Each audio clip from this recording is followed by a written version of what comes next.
हाँ जी स्टूडेंट्स, अज की इस वीडियो में मैं तुहाडे नाल शेयर करांगी +2 क्लास के लिए पोलीटिकल साइंस का 3rd मॉडल टेस्ट पेपर, जिस दे विच कि मैं तुहानूं सारे आंसर जिहड़े सॉल्व करके दिखावांगी, जिहड़े कि तुहानूं पता लगेगा किस तरह के क्वेश्चन है जिहड़े तुहानूं आ सकते हैं, किस तरह के क्वेश्चन इंपोर्टेंट ने एग्जाम के लिए।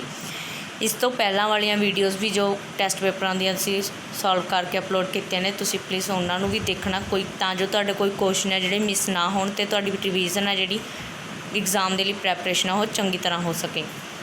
हाँ जी, इस मॉडल टेस्ट पेपर दे विच अपने कोल फर्स्ट क्वेश्चन है, नौकरशाही की की महत्ता है। 2 मार्क्स वाले प्रश्न ने ये अपने, नौकरशाही की की महत्ता है।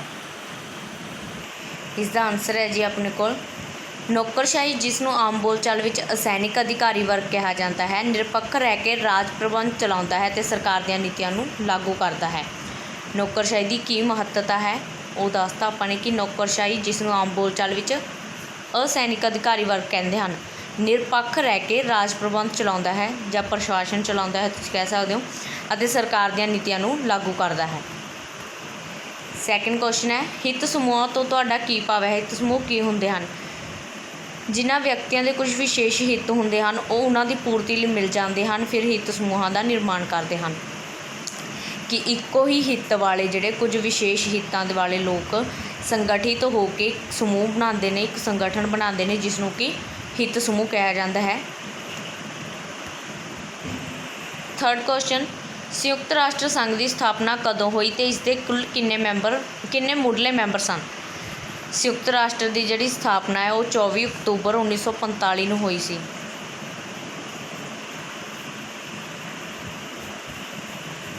24 अक्तूबर 1945 ईस्वी।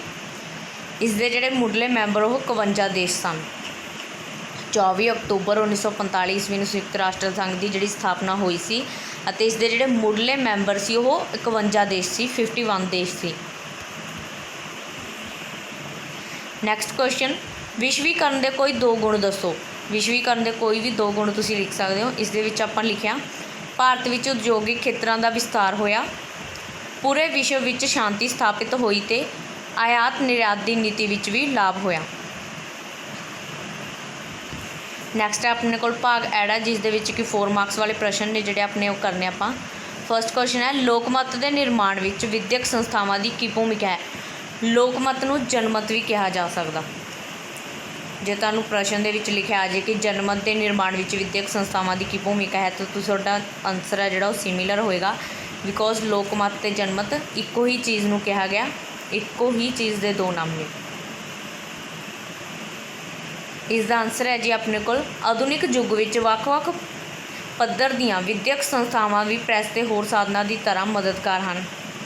कि आधुनिक युग विच जिहड़े वख-वख पद्धर दीआं विद्यक संस्थावां ने वो लोकमत के निर्माण विच प्रैस ते होर साधनां की तरह मददगार ने। विद्यार्थी कोरी सलेट वांग होंदे हैं, जिन्हां उपर विद्वान अध्यापक अपने प्रभावशाली चरित्र द्वारा कुछ भी चरित्र सकते हैं। अजोकिया विद्यक संस्थावां विच राष्ट्रीय, समाजिक, आर्थिक, राजनीतिक समस्यावां आदि की जानकारी दी जाती है। हुण इत्थों अपन की पता लग रहा है कि विद्यक संस्थावां जिहड़ियां किस तरह योगदान पाउंदियां ने लोकमत के निर्माण विच। आपां नूं पता है कि जिहड़े बच्चे होंदे ने, स्टूडेंट्स होंदे ने, वो एक कोरी सलेट वांग होंदे ने कि उन्हां नूं सब कुछ उन्हां ने न्यू सीखना हुंदा। इसलिए जिहड़े टीचर्स उन्होंने जो कुछ भी सिखाते हैं, उन्होंने अध्यापक उही वो सीखते हैं। इस तरह जिहड़े लोकमत के निर्माण विच विद्यक संस्थावां अपना योग पाउंदियां ने, क्योंकि वो बच्चों नूं जिहड़े राजनीतिक, आर्थिक ते राष्ट्रीय समाजिक ये सारियां चीज़ां जिहड़ियां समस्यावां ने इसदियां जां की अपने सराउंडिंग च हो रहा उसदे बारे जानकारी दिंदियां ने, ते इस प्रति जिहड़ा बच्चों का जिहड़ा लोकमत के प्रति जिहड़ा उन्हां दा दृष्टिकोण आ वो चेंज हुंदा। इसलिए कहा जाता कि विद्यक संस्थावां भी है जिहड़ियां वो लोकमत के निर्माण विच योगदान पा रही ने। नैक्सट है अपने को साहित्य गोष्ठियाँ, स्टडी सर्कल भी होंदियां हन, जिन्हां विच विद्वानां ते नेतावां नूं बुलाया जाता है। इस तरह विद्यक संस्थावां विद्यार्थियों के विचारों को बहुत प्रभावित करदियां हन। जेकर विद्यक संस्थावां विच जानकारी राजनीतिक प्रभावों तो मुक्त होकर पूर्ण निरपक्षता सहित प्रभावशाली ढंग नाल दित्ती जावे तां एक दृढ़ लोकमत की नींह रखी जा सकती है। कि जेकर राजनीतिक के प्रभाव तो बिना बच्चों एक सही दिशा विच उन्हां नूं दस्सिया जावे कि है जिहड़ा अपने समाज लिए है जिहड़ा चंगा है, कि अपनी राजनीतिक स्थिति है जिहड़ी होनी चाहिए है, ਤਾਂ ਉਸ ਤਰ੍ਹਾਂ ਜਿਹੜੇ ਬੱਚੇ ਲੋਕ ਮਤ ਲਈ ਆਪਣਾ ਯੋਗਦਾਨ ਦੇਣਗੇ, ਉਸ ਤਰ੍ਹਾਂ ਦੇ ਲੋਕ ਮਤ ਉਹ ਦੇਣਗੇ, ਵੋਟਿੰਗ ਕਰਨਗੇ ਅਤੇ ਆਪਣੇ ਨੇਤਾ ਚੁਣਨਗੇ। ਇਸ ਲਈ ਜਿਹੜਾ ਕਿਹਾ ਜਾਂਦਾ ਕਿ ਲੋਕ ਮਤ ਦੇ ਨਿਰਮਾਣ ਵਿੱਚ ਵਿੱਦਿਅਕ ਸੰਸਥਾਵਾਂ ਵੀ ਨੇ ਜਿਹੜੀਆਂ ਉਹ ਮਹੱਤਵਪੂਰਨ ਭੂਮਿਕਾ ਨਿਭਾਉਂਦੀਆਂ ਨੇ। ਨੈਕਸਟ ਕੁਐਸਚਨ ਹੈ, ਨੌਕਰਸ਼ਾਹੀ ਦੀ ਭਰਤੀ ਕਿਸ ਤਰ੍ਹਾਂ ਕੀਤੀ ਜਾ ਸਕਦੀ ਹੈ? ਹਾਂਜੀ, ਇਸ ਕੁਐਸਚਨ ਦਾ ਆਨਸਰ ਹੈ ਆਪਣੇ ਕੋਲ, ਨੌਕਰਸ਼ਾਹੀ ਦੀ ਭਰਤੀ ਕਿਸ ਤਰ੍ਹਾਂ ਕੀਤੀ ਜਾ ਸਕਦੀ ਹੈ। ਨੌਕਰਸ਼ਾਹੀ ਅਸੈਨਿਕ ਸੇਵਾਵਾਂ ਸਾਰੇ ਦੇਸ਼ ਵਿੱਚ ਇਹਨਾਂ ਭਰਤੀ ਦੇ ਲਈ ਇੱਕੋ ਤਰ੍ਹਾਂ ਦੀ ਵਿਧੀ ਦੀ ਵਰਤੋਂ ਨਹੀਂ ਕੀਤੀ ਜਾਂਦੀ ਕਿ ਹਰ ਸਿੰਪਲ ਲਾਈਨ ਤੁਸੀਂ ਲਿਖ ਸਕਦੇ ਹੋ ਕਿ ਹਰ ਦੇਸ਼ ਵਿੱਚ ਜਾਂ ਹਰ ਥਾਂ 'ਤੇ ਨੌਕਰਸ਼ਾਹੀ ਦੀ ਭਰਤੀ ਲਈ ਜਿਹੜੀਆਂ ਅਲੱਗ-ਅਲੱਗ ਵਿਧੀਆਂ ਚਲਾਈਆਂ ਗਈਆਂ ਹਨ ਜਾਂ ਇਹਨਾਂ ਦੀ ਵੱਖ-ਵੱਖ ਵਿਧੀਆਂ ਹਨ। ਹਰੇਕ ਦੇਸ਼ ਦੀ ਸਰਕਾਰ ਆਪਣੇ ਦੇਸ਼ ਦੇ ਖਾਸ ਹਾਲਤਾਂ ਨੂੰ ਅਤੇ ਲੋੜਾਂ ਨੂੰ ਮੁੱਖ ਰੱਖਦੇ ਹੋਏ ਨੌਕਰਸ਼ਾਹੀ ਦੀ ਭਰਤੀ ਜਾਂ ਨਿਯੁਕਤੀ ਕਰਨ ਦੀ ਵਿਧੀ ਨਿਸ਼ਚਿਤ ਕਰਦੀ ਹੈ। ਇਹ ਸਰਕਾਰ 'ਤੇ ਡਿਪੈਂਡ ਹੈ ਕਿ ਕਿਸ ਤਰ੍ਹਾਂ ਉਹ ਜਿਹੜੇ ਨੌਕਰਸ਼ਾਹੀ ਦੀ ਭਰਤੀ ਆ ਉਹ ਕਿਸ ਵਿਧੀ ਨਾਲ ਕਰ ਰਹੇ ਨੇ। ਸਿਵਲ ਸੇਵਾਵਾਂ ਜਾਂ ਨੌਕਰਸ਼ਾਹੀ ਦੀ ਨਿਯੁਕਤੀ ਵਿਧੀ ਹੇਠ ਲਿਖੇ ਅਨੁਸਾਰ ਹਨ। ਪਹਿਲਾਂ ਤੁਸੀਂ ਥੋੜ੍ਹਾ ਜਿਹਾ ਦੱਸਤਾ ਕਿ ਹਰ ਦੇਸ਼ ਦੇ ਜਿਹੜੇ ਆਪਣੇ ਮੁੱਖ ਲੋੜਾਂ ਨੂੰ ਮੁੱਖ ਰੱਖਦੇ ਹੋਏ, ਹਾਲਾਤਾਂ ਨੂੰ ਮੁੱਖ ਰੱਖਦੇ ਹੋਏ ਉਹ ਆਪ ਨਿਸ਼ਚਿਤ ਕਰਦੇ ਨੇ ਕਿ ਕਿਸ ਵਿਧੀ ਰਾਹੀਂ ਜਿਹੜੇ ਉਹ ਭਰਤੀ ਜਿਹੜੀ ਕਰਨਗੇ ਨੌਕਰਸ਼ਾਹੀ ਦੀ, ਅਤੇ ਇਸ ਦੀਆਂ ਜਿਹੜੀਆਂ ਵਿਧੀਆਂ ਨੇ ਕੁਛ ਉਹ ਹੇਠ ਲਿਖੀਆਂ ਹਨ। ਰਾਜਨੀਤੀ ਦੇ ਆਧਾਰ 'ਤੇ ਨਿਯੁਕਤੀ। ਰਾਜਨੀਤੀ ਦੇ ਆਧਾਰ 'ਤੇ ਨਿਯੁਕਤੀ, ਇਹ ਅਲੱਗ ਤੋਂ ਵੀ ਤੁਹਾਨੂੰ ਕੁਐਸਚਨ ਪੁੱਛਿਆ ਜਾ ਸਕਦਾ 4 ਮਾਰਕਸ ਵਾਲੇ ਦੇ ਵਿੱਚ ਕਿ ਰਾਜਨੀਤੀ ਦੇ ਆਧਾਰ 'ਤੇ ਨਿਯੁਕਤੀ ਕਿਸ ਤਰ੍ਹਾਂ ਕੀਤੀ ਜਾਂਦੀ ਹੈ ਜਾਂ ਰਾਜਨੀਤੀ ਦੇ ਆਧਾਰ 'ਤੇ ਨਿਯੁਕਤੀ ਤੋਂ ਕੀ ਭਾਵ ਹੈ। ਇਸ ਦਾ ਜਿਹੜਾ ਆਨਸਰ ਆਪਣੇ ਕੋਲ ਕੀ ਹੈ ਕਿ ਰਾਜਨੀਤੀ ਦੇ ਆਧਾਰ 'ਤੇ ਨਿਯੁਕਤੀ ਦਾ ਮਤਲਬ ਹੁੰਦਾ ਕਿ ਜਿੱਦਾਂ ਸਰਕਾਰ ਬਣੀ, ਸਰਕਾਰ ਜਿਹੜੀ ਬਣੇਗੀ ਉਹ ਆਪਣੇ ਸਮਰਥਕ ਅਤੇ ਆਪਣੇ ਸ਼ੁਭਚਿੰਤਕਾਂ ਨੂੰ ਨਿਯੁਕਤ ਕਰ ਲਏਗੀ। ਕਿ ਜਿਵੇਂ ਹੁਣ ਆਪਣੇ ਕੋਲ ਆਪ ਪਾਰਟੀ ਬਣੀ ਆ ਆਪਣੇ ਪੰਜਾਬ ਦੇ ਵਿੱਚ, ਜੇ ਉਹ ਚਾਹਵੇ ਤਾਂ ਜਿਹੜੇ ਨੌਕਰਸ਼ਾਹੀ ਦੇ ਜਿਹੜੇ ਉਹਨਾਂ ਦੇ ਮੈਂਬਰ ਹੋਣਗੇ ਉਹ ਉਹਨਾਂ ਨੂੰ ਆਪਣੇ ਅਕੋਰਡਿੰਗ ਰੱਖ ਲਏਗੀ ਕਿ ਹਾਂ ਇਸ ਕਿਸੇ ਵੀ ਲਾਈਨ ਦੇ ਵਿੱਚ ਲਗਾ ਸਕਦੇ ਆਪਾਂ, ਉਹ ਆਪਣੇ ਸ਼ੁਭਚਿੰਤਕਾਂ ਅਤੇ ਆਪਣੇ ਸਮਰਥਕਾਂ ਨੂੰ ਭਰਤੀ ਕਰ ਲੈਣ ਅਤੇ ਉਸ ਤੋਂ ਪਹਿਲਾਂ ਵਾਲੀ ਸਰਕਾਰ ਦੇ ਜੋ ਰੱਖੇ ਹੋਏ ਮੈਂਬਰ ਸੀ ਉਹਨਾਂ ਨੂੰ ਤਿਆਗ ਪੱਤਰ ਦੇਣਾ ਪੈਂਦਾ ਹੈ। ਪਹਿਲਾਂ ਵਾਲੀ ਸਰਕਾਰ ਵਾਲੇ ਤਿਆਗ ਪੱਤਰ ਦੇਣਗੇ ਅਤੇ ਜੋ ਨਿਊ ਸਰਕਾਰ ਬਣੀ ਹੋਏਗੀ ਉਹ ਆਪਣੇ ਜਿਹੜੇ ਉਹਨਾਂ ਦੇ ਚਹੇਤੇ ਹੋਣਗੇ, ਜੋ ਉਹਨਾਂ ਦੇ ਸ਼ੁਭਚਿੰਤਕ ਅਤੇ ਸਮਰਥਕ ਹੋਣਗੇ, ਉਹ ਉਹਨਾਂ ਨੂੰ ਭਰਤੀ ਕਰਨਗੇ। ਉਹਨਾਂ ਦੀ ਕੋਈ ਯੋਗਤਾ ਨਹੀਂ ਨਿਸ਼ਚਿਤ ਹੁੰਦੀ ਅਤੇ ਨਾ ਹੀ ਉਹਨਾਂ ਦਾ ਕੋਈ ਕਾਰਜਕਾਲ ਸਥਿਰ ਹੁੰਦਾ। ਉਹਨਾਂ ਦਾ ਕਾਰਜਕਾਲ ਕੀ ਹੁੰਦਾ ਕਿ ਜਦੋਂ ਤੱਕ ਸਰਕਾਰ ਚੱਲੇਗੀ, 5 ਸਾਲ ਜੇ ਸਰਕਾਰ ਚੱਲ ਰਹੀ ਆ ਤਾਂ ਉਹ ਵੀ ਜਿਹੜੇ ਨੌਕਰਸ਼ਾਹੀ ਦੇ ਮੈਂਬਰ ਨੇ ਉਹ ਵੀ 5 ਸਾਲ ਹੀ ਕੰਮ ਕਰਨਗੇ। ਇਹਨਾਂ ਦੀ ਕੋਈ ਯੋਗਤਾ ਦੇ ਆਧਾਰ 'ਤੇ ਨਿਯੁਕਤੀ ਨਹੀਂ ਹੁੰਦੀ, ਇਹਨਾਂ ਦੀ ਕੋਈ ਯੋਗਤਾ ਨਿਸ਼ਚਿਤ ਨਹੀਂ ਹੁੰਦੀ। ਇਹ ਸਿਰਫ ਸਰਕਾਰ ਦੀ ਇੱਛਾ 'ਤੇ ਡਿਪੈਂਡ ਹੁੰਦਾ ਕਿ ਉਹ ਕਿਹਨਾਂ ਨੂੰ ਭਰਤੀ ਕਰ ਰਹੇ ਨੇ। ਇਹ ਹੋ ਗਈ ਰਾਜਨੀਤੀ ਦੇ ਆਧਾਰ 'ਤੇ ਨਿਯੁਕਤੀ। ਸੈਕਿੰਡ ਆਪਣੇ ਕੋਲ ਵਿਭਾਗੀ ਚੋਣ ਸੰਮਤੀ ਦੁਆਰਾ ਨਿਯੁਕਤੀ। ਥਰਡ ਲੋਕ ਸੇਵਾ ਆਯੋਗ ਦੁਆਰਾ। ਮੁਕਾਬਲੇ ਦੀਆਂ ਪ੍ਰੀਖਿਆਵਾਂ ਦੁਆਰਾ ਕਿ ਜਿਹੜੇ ਐਗਜ਼ਾਮ ਲਏ ਜਾਂਦੇ ਨੇ ਉਹਨਾਂ ਦੁਆਰਾ ਹੁੰਦੀਆਂ ਜਿਹੜੀਆਂ ਭਰਤੀਆਂ। ਨਿੱਜੀ ਮੁਲਾਕਾਤ ਕਿ ਜਿਹੜਾ ਆਪਾਂ ਇੰਟਰਵਿਊ ਕਹਿ ਸਕਦੇ ਹਾਂ, ਨਿੱਜੀ ਮੁਲਾਕਾਤ ਦੇ ਵਿੱਚ ਕਿ ਉਹ ਮਿਲ ਕੇ ਦੇਖਦੇ ਨੇ ਕਿ ਕੀ ਵਿਅਕਤੀ 'ਚ ਯੋਗ ਹੈ ਉਹ ਨੌਕਰੀ ਕਰਨ ਦੇ, ਕੀ ਇਹ ਜੋਬ ਦੇ ਲਾਇਕ ਹੈ, ਉਸ ਤਰ੍ਹਾਂ। ਫੋਰਥ ਹੈ ਆਪਣੇ ਕੋਲ ਸੇਵਾ ਚੋਣ ਦੀ ਬੋਰਡਾਂ ਦੁਆਰਾ। ਰਾਜਨੀਤੀ ਦੇ ਆਧਾਰ 'ਤੇ ਨਿਯੁਕਤੀ, ਵਿਭਾਗੀ ਚੋਣ ਸੰਮਤੀ ਦੁਆਰਾ ਨਿਯੁਕਤੀ, ਲੋਕ ਸੇਵਾ ਆਯੋਗ ਦੁਆਰਾ, ਮੁਕਾਬਲੇ ਦੀਆਂ ਪ੍ਰੀਖਿਆਵਾਂ, ਨਿੱਜੀ ਮੁਲਾਕਾਤ, ਸੇਵਾ ਚੋਣ ਬੋਰਡਾਂ ਦੁਆਰਾ। ਨੈਕਸਟ ਕੁਐਸਚਨ ਹੈ, ਦਬਾਓ ਸਮੂਹਾਂ ਦੀ ਕਾਰਜਵਿਧੀ ਦੇ ਕੋਈ 4 ਤਰੀਕੇ ਲਿਖੋ। ਦਬਾਓ ਸਮੂਹ ਦੀਆਂ ਕਾਰਜਵਿਧੀ ਦੇ 4 ਤਰੀਕੇ ਲਿਖਣੇ ਨੇ, ਉਹਨਾਂ ਦੇ 4 ਢੰਗ ਲਿਖਣੇ ਨੇ। ਹਰੇਕ ਦਬਾਓ ਸਮੂਹ ਦਾ ਉਦੇਸ਼ ਹੈ ਕਿ ਆਪਣੇ ਉਦੇਸ਼ਾਂ ਦੀ ਪੂਰਤੀ ਲਈ ਦਬਾਓ ਦੇ ਤਰੀਕੇ ਅਪਣਾ ਕੇ ਸਰਕਾਰ 'ਤੇ ਦਬਾਓ ਪਾਉਣਾ। ਸਰਕਾਰ 'ਤੇ ਦਬਾਓ ਪਾਉਣਾ। ਦਬਾਓ ਸਮੂਹਾਂ ਦੀ ਕਾਰਜਵਿਧੀ ਹੇਠ ਲਿਖੇ ਅਨੁਸਾਰ ਹੈ। ਪਹਿਲੀ ਗੱਲ ਉਹਨਾਂ ਨੇ ਦੱਸਤਾ ਕਿ ਦਬਾਓ ਸਮੂਹ ਦਾ ਕੰਮ ਕੀ ਆ ਕਿ ਆਪਣੇ ਹਿੱਤ ਦੇ ਲਈ ਜੋ ਉਹਨਾਂ ਦਾ ਉਦੇਸ਼ ਹੈ ਉਸ ਦੇ ਲਈ ਉਹ ਉਸ ਦੀ ਪੂਰਤੀ ਦੇ ਲਈ ਸਰਕਾਰ 'ਤੇ ਦਬਾਅ ਪਾਉਣਗੇ ਕਿ ਉਹਨਾਂ ਦੀ ਗੱਲ ਮੰਨੀ ਜਾਵੇ। ਅਤੇ ਉਹਨਾਂ ਦੀ ਕਾਰਜਵਿਧੀ ਦੇ ਜਿਹੜੇ ਹੇਠ ਲਿਖੇ ਢੰਗ ਨੇ। ਫਸਟ, ਕਿਸ ਤਰ੍ਹਾਂ ਉਹ ਕੰਮ ਕਰਦੇ ਨੇ, ਕਿਸ ਤਰੀਕੇ ਨਾਲ।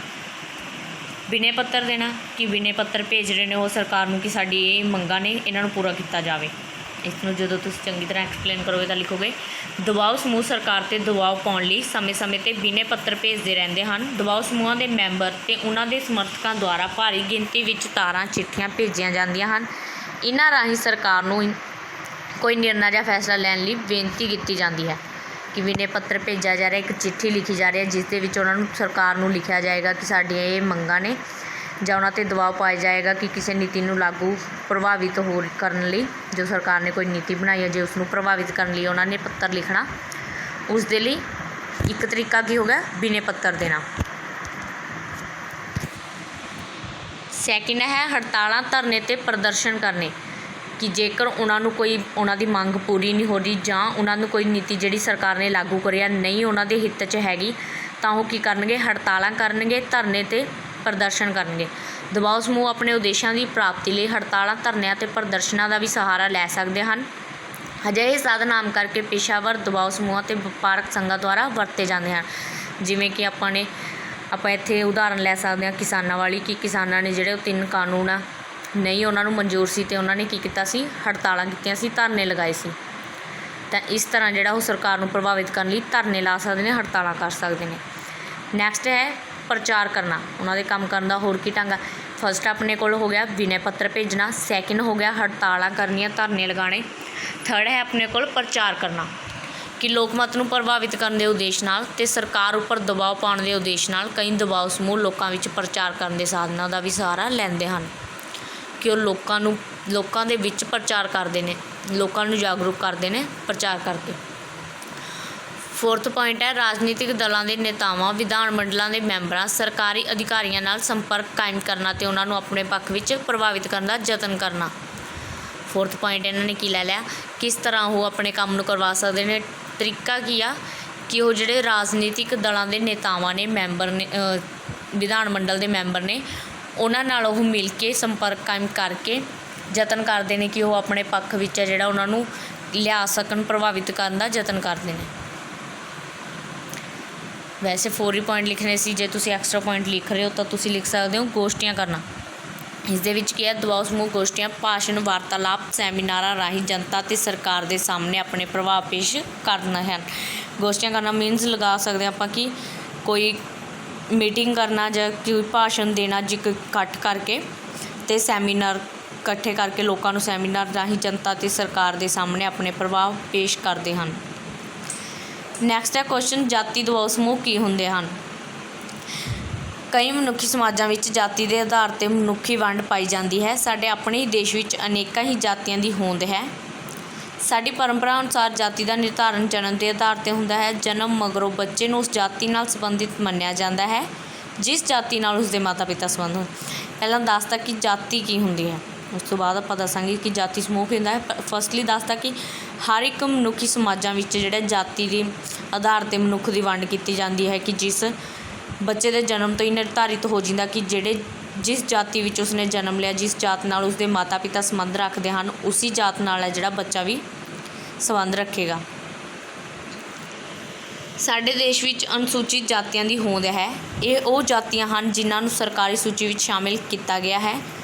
ਜਦੋਂ ਵੱਖ-ਵੱਖ ਜਾਤੀਆਂ ਦੇ ਲੋਕਾਂ ਦੁਆਰਾ ਆਪਣੀ ਜਾਤੀ ਨਾਲ ਸੰਬੰਧਿਤ ਲੋਕਾਂ ਦੇ ਹਿੱਤ ਦੀ ਸੁਰੱਖਿਆ ਲਈ, ਹੁਣ ਆਪਾਂ ਦੱਸਣਾ ਕਿ ਜਾਤੀ ਦਬਾਓ ਸਮੂਹ ਕੀ ਹੁੰਦੇ ਨੇ, ਕਿ ਜਿਹੜੇ ਵੱਖ-ਵੱਖ ਜਾਤੀਆਂ ਦੇ ਲੋਕ ਨੇ, ਉਹ ਜਿੱਦਾਂ ਇੱਕ ਜਾਤ ਦੇ ਲੋਕ ਹੋ ਗਏ, ਉਹ ਆਪਣਾ ਇੱਕ ਸੰਗਠਨ ਬਣਾ ਲੈਣ ਆਪਣੀ ਜਾਤੀ ਦੇ ਹਿੱਤ ਦੇ ਲਈ, ਕਿ ਇਸ ਜਾਤੀ ਨੂੰ ਇਹ ਵਾਲੀਆਂ ਸੁਵਿਧਾਵਾਂ ਜਿਹੜੀਆਂ ਮਿਲਣੀਆਂ ਚਾਹੀਦੀਆਂ ਹਨ, ਇਸ ਲਈ ਉਹ ਸਰਕਾਰ 'ਤੇ ਦਬਾਅ ਪਾਉਣ, ਆਪਣਾ ਇੱਕ ਸੰਗਠਨ ਬਣਾ ਕੇ, ਉਸ ਨੂੰ ਆਪਾਂ ਜਿਹੜਾ ਜਾਤੀ ਦਬਾਓ ਸਮੂਹ ਕਹਾਂਗੇ।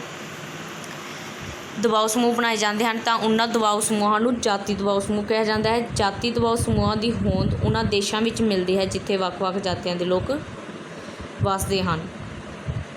ਕਿ ਵੱਖ-ਵੱਖ ਜਾਤੀਆਂ ਦੇ ਪਹਿਲਾਂ ਦੱਸਤਾ ਕਿ ਜਾਤੀ ਕੀ ਹੁੰਦੀ ਹੈ, ਫਿਰ ਉਸ ਤੋਂ ਬਾਅਦ ਆਪਾਂ ਦੱਸਿਆ ਕਿ ਜਿਹੜੇ ਲੋਕ ਆਪਣੀ ਕਿਸੇ ਖਾਸ ਜਾਤੀ ਨਾਲ ਸੰਬੰਧਿਤ ਹੋ ਕੇ ਉਸ ਜਾਤੀ ਦੇ ਨਾਲ ਸੰਬੰਧਿਤ ਲੋਕਾਂ ਦੇ ਹਿੱਤਾਂ ਦੀ ਸੁਰੱਖਿਆ ਲਈ, ਉਸ ਜਾਤੀ ਦੇ ਲੋਕਾਂ ਦੀ ਹਿੱਤਾਂ ਦੀ ਰੱਖਿਆ ਲਈ ਦਬਾਓ ਸਮੂਹ ਬਣਾਉਂਦੇ ਹਨ, ਜਿਨ੍ਹਾਂ ਨੂੰ ਜਾਤੀ ਦਬਾਓ ਸਮੂਹ ਕਹਿੰਦੇ ਹਨ।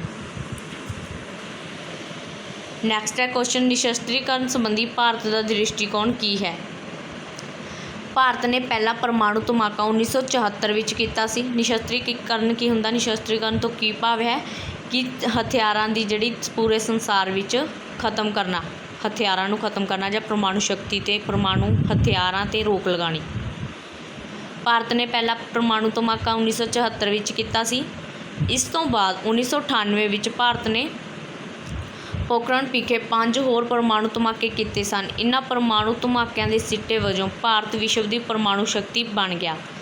ਪਰ इन्हां परमाणु धमाकिਆਂ ने विश्व निशस्त्रीकरण प्रति भारत के दृष्टिकोण में कोई परिवर्तन नहीं किया कि परमाणु शक्ति है जिहड़ी भारत कोल है। भारत ने परमाणु शक्ति के जिहड़े परमाणु धमाके भी किए, परंतु इस दे नाल जिहड़ा भारत का जिहड़ा विश्व निशस्त्रीकरण प्रति वो दृष्टिकोण नहीं बदलिया, बिकॉज भारत भी चाहता कि जिहड़ा निशस्त्रीकरण वो होवे, कि हथियारां ते जिहड़ी रोक लगाई जाए। भारत पहला ही परमाणु निशस्त्रीकरण के विरुद्ध सी।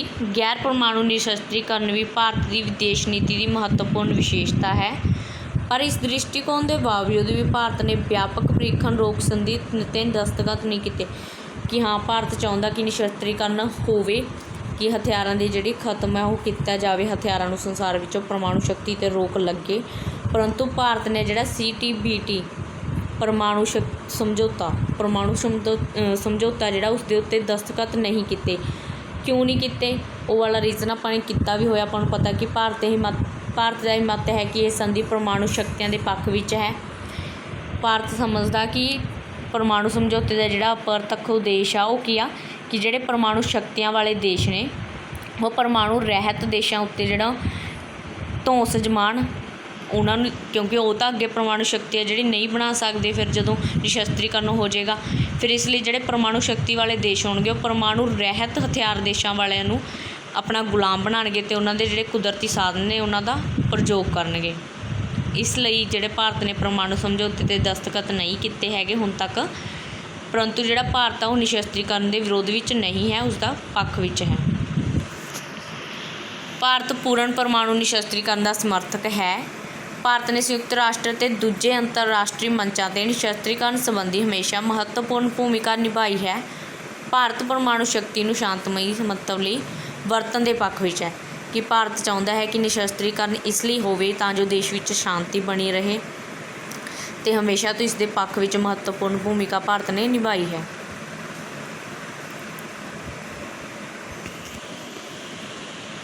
नैक्सट है क्वेश्चन, 1971 के भारत ने सोवियत रूस समझौते दीयां मुख्य धारनावां की सन। अगस्त 1971 विच भारत ते सोवियत रूस के विदेश मंत्रियों ने शांति मित्रता ते सहयोग की संधि ते दस्तखत किए सन।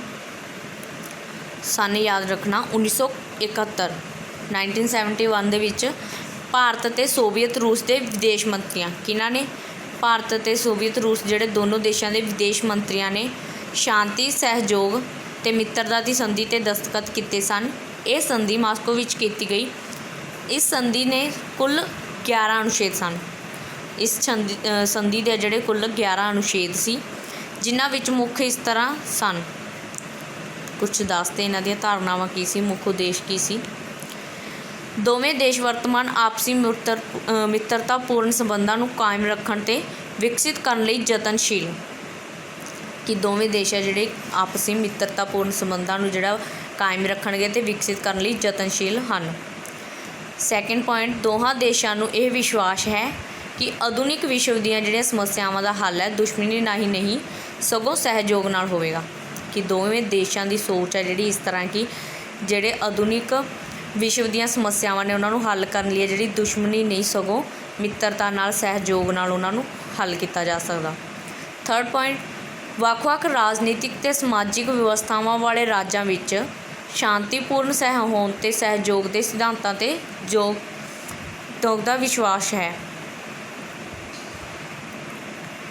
फोर्थ पॉइंट, दोवें देश आपसी दोस्ती ते सहयोग का विकास करके एशिया ते विश्व विच शांति के हितों की प्राप्ति करनगे, कि दोवें देश मिल के जिहड़े शांति विश्व विच बनाई रखणगे ते एशिया ते विश्व विच शांति के हितों की प्राप्ति करनगे। नैक्सट है अपने कोल भाग थर्ड, जिस दे विच कि आपां नूं एक पैरा दिता ते आपां 4 क्वेश्चन के जिहड़े आंसर आ पैरे दे विचों पढ़ के करने, फाइंड करके करने। दल प्रणाली विचों अपना पैरा जिहड़ा लिया गया। फर्स्ट क्वेश्चन आपां नूं पुट कीता, जदों किसी देश विच एक ही राजनीतिक दल होवे तां उसनूं तुसीं किस प्रकार की दल प्रणाली मन्नोगे।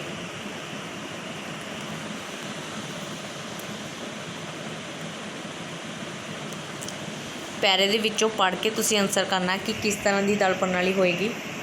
आ देखो ਪਰ ਜਦੋਂ ਇਹ ਕਿਹਾ ਜਾਂਦਾ ਹੈ ਕਿ ਦੇਸ਼ ਵਿੱਚ ਇੱਕ ਹੀ ਰਾਜਨੀਤਿਕ ਦਲ ਹੈ ਤਾਂ ਉਸ ਦੇਸ਼ ਦੀ ਦਲ ਪ੍ਰਣਾਲੀ ਨੂੰ ਇੱਕ ਦਲ ਪ੍ਰਣਾਲੀ ਦਾ ਨਾਮ ਦਿੱਤਾ ਜਾਂਦਾ ਹੈ, ਵਨ ਪਾਰਟੀ ਸਿਸਟਮ। ਸੋ ਆਪਣਾ ਆਨਸਰ ਕੀ ਆ? ਇੱਕ ਦਲੀ ਪ੍ਰਣਾਲੀ। ਸੱਸਾ ਆਪਸ਼ਨ ਹੈ ਜਿਹੜਾ ਆਪਣਾ ਰਾਈਟ ਆਨਸਰ ਹੈ, ਇੱਕ ਦਲ ਪ੍ਰਣਾਲੀ। ਸੈਕਿੰਡ ਕੁਐਸਚਨ, ਜਦੋਂ ਕਿਸੇ ਦੇਸ਼ ਵਿੱਚ ਦੋ ਪ੍ਰਮੁੱਖ ਰਾਜਨੀਤਿਕ ਦਲ ਹੋਣ ਤਾਂ ਉਸ ਦੇਸ਼ ਦੀ ਦਲ ਪ੍ਰਣਾਲੀ ਨੂੰ ਡੈਸ਼ ਕਿਹਾ ਜਾਂਦਾ ਹੈ।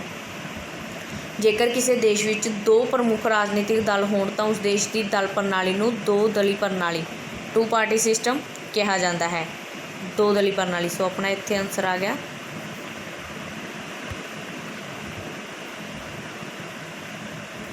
ਜਿੱਥੇ ਦੋ ਰਾਜਨੀਤਿਕ ਦਲ ਨੇ ਪ੍ਰਮੁੱਖ, ਦੋ ਦਲੀ ਪ੍ਰਣਾਲੀ।